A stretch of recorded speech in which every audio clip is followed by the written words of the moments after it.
I'm not sure what critics think Kristi Noem prioritizes most: the alleged misuse of public funds, controversial law enforcement incidents, or accusations about her personal life, but all three issues were raised when she appeared before the United States Senate. Observers say the result was awkward: long pauses, evasive replies, and answers that some believe reflected poorly not only on her, but also on a struggling and embattled Donald Trump. During the hearing, she faced pointed questions from Senator Sheldon Whitehouse, who opened by addressing the alleged affair, as well as Senator Thom Tillis of North Carolina. Tillis highlighted concerns that have received less recent media attention, specifically claims that Kristi Noem continues to weaken FEMA, with critics arguing that such actions put American communities at risk. First, the focus turned to the personal controversy, followed by a moment where she was pressed hard, even by a Republican lawmaker, with calls for accountability, and according to some, even resignation. Could you explain this? Sir, I'm looking at a picture of an interior, looks like a bedroom. Of an airplane? Mm-hmm. Yes, sir. You're not familiar with that? These photos are not accurate. If you're referring to the airplanes that the Department of Homeland Security has purchased and are purchasing, we're using them for long-range command and control aircraft that is dictated in statute by Congress for the Department of Homeland Security to have a plane. Luxury jet with a bedroom in it? Yeah, we used a 737. I've been on it once, but it is being used by other administration officials, and it is used for command and control flights for the department. The department has found that in purchasing our aircraft, that we will save the taxpayers hundreds of millions of dollars. Does it have a bedroom? In fact, we spent $1.442 billion on ICE deportation flights last year. Does it have a bedroom in it? I believe it's being refurbished and not having a bedroom in it. So it is being refurbished. Part of the room.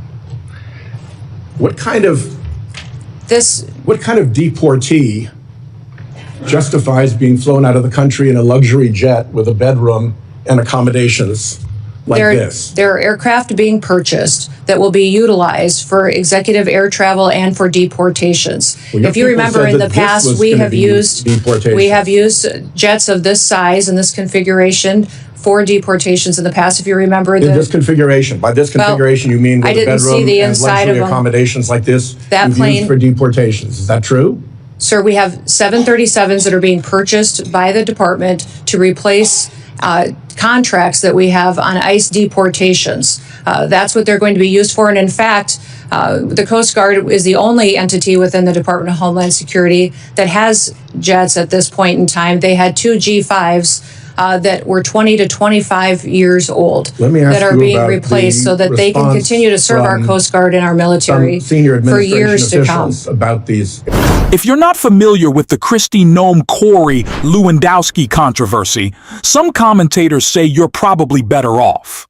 The allegations center on claims that Noem has been using a refurbished government aircraft, reportedly costing tens of millions of dollars, in ways critics describe as inappropriate. Lewandowski, identified as a special government employee, holds a designation that reportedly exempts him from certain disclosure and ethics requirements that apply to other officials. Critics argue that this status allows him greater flexibility while serving in a senior advisory role close to Noem. There have been widespread reports alleging the two are involved in a personal relationship, described by some in Washington as an open secret. At the same time, detractors claim Lewandowski has leveraged his position within DHS to help steer contracts toward data and surveillance firms such as Palantir Technologies and similar companies, raising concerns about favoritism and profiteering. Supporters of the administration reject those characterizations, but critics insist that well-connected allies are benefiting financially from current policies. Additional reports describe an incident in which Lewandowski allegedly threatened repercussions against a pilot over a minor dispute during travel on the government jet, a story that has fueled further controversy. These are among the issues Noem has faced questions about in the Senate. The scrutiny didn't end there. Senator Tom Tillis, who has publicly called for her resignation, also pressed her during the hearing, and observers say her responses did little to quiet the growing criticism. Security. So why am I disappointed with Secretary Noem? Because we're not going after enough people who did this damage at the expense of running numbers that Stephen Miller wants out of the White House. We just want numbers. We want 1,000 a day, 6,000 a day, 9,000 a day, because numbers matter, right? No, they don't matter. Quality matters, not quantity, quality. And what we've seen is a disaster. Under your leadership, Ms. Noem, a disaster. What we've seen is innocent people getting detained that turn out are American citizens. I could talk about the culture that's been created here with Stephen Miller aiding and abetting. I heard first reports that he was the one that said it was a domestic terrorist situation where 2 people lost their lives in Minneapolis.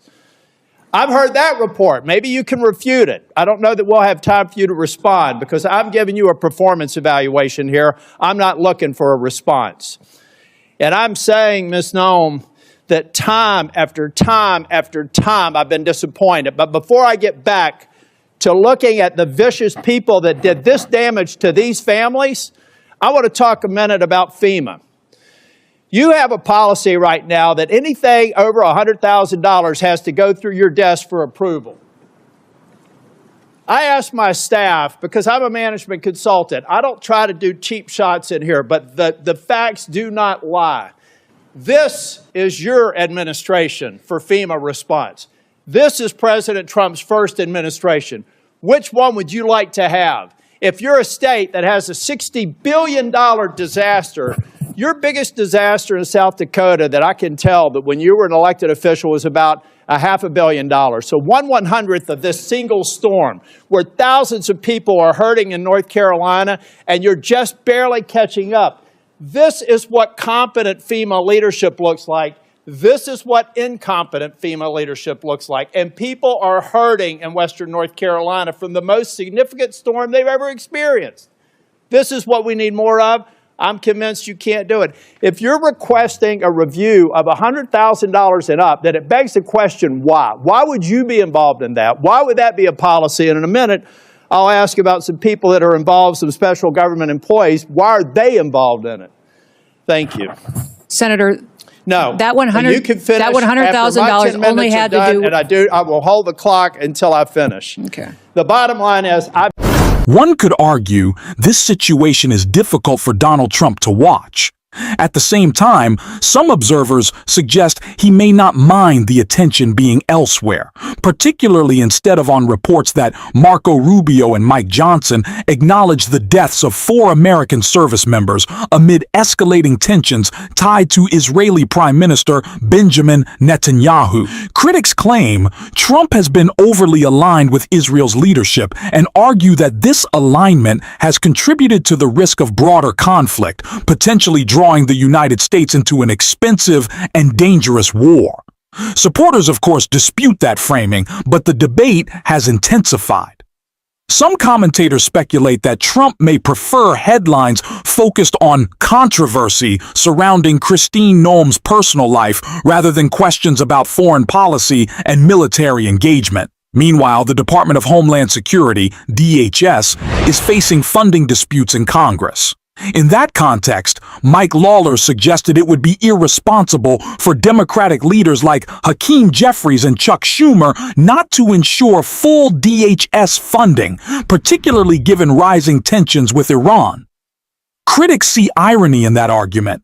They note that many Republicans have simultaneously praised Noem's leadership at DHS while also arguing the department now requires additional resources due to escalating international conflict. Opponents of the administration contend this reflects the broader consequences of current foreign policy decisions, while supporters argue increased funding is simply a matter of national security preparedness. The broader takeaway, according to critics, is that questions about war, funding, and accountability remain central, regardless of the political drama dominating the news cycle. Thanks for watching, and if you stuck around at the end, you can drop the blue heart in the comments, and until next time, I will see you soon.